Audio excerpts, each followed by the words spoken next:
Le feuilleton sur la concertation politique lancé le lundi 13 février dernier par le chef de l'État Ali Bongo Ondimba continue de susciter moult réactions au sein de l'opposition. La dernière en date est celle de la plateforme Alternance 2023 qui, dans une déclaration rendue publique ce jeudi 16 février 2023, a émis des doutes sur la sincérité de cette rencontre, donnant l'impression d'une énième fuite en avant de l'opposition. De quoi l'opposition gabonaise est-elle le nom? C'est la question qu'on pourrait se poser au vu du tohu-bohu observé ces derniers jours depuis le lancement de la concertation politique.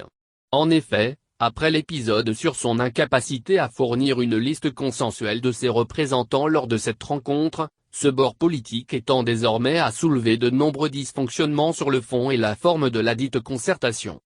Dans sa déclaration lue par le président du parti Réappropriation du Gabon, de son indépendance, pour sa reconstruction, Réagir, François Ndon-Obiang, Alternance 2023 pointe du doigt entre autres l'absence d'un comité bipartite censé définir le format, l'ordre du jour ou encore la portée des résolutions qui seront prises à l'issue des dites assises, la composition de la liste de l'opposition dont certains partis ne disposent ni d'élus ni de sièges, encore moins n'ayant participé à aucun débat politique.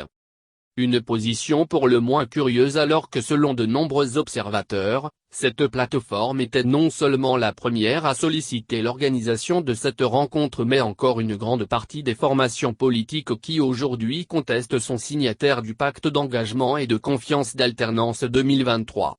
Cette agitation nourrirait-elle d'autres ambitions? Serait-on tenté de se questionner?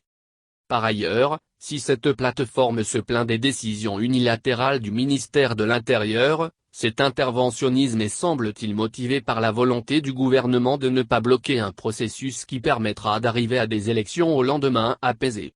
Sauf à croire que l'opposition est décidée de faire dans la diversion afin de se dédouaner en cas d'échec aux prochaines élections.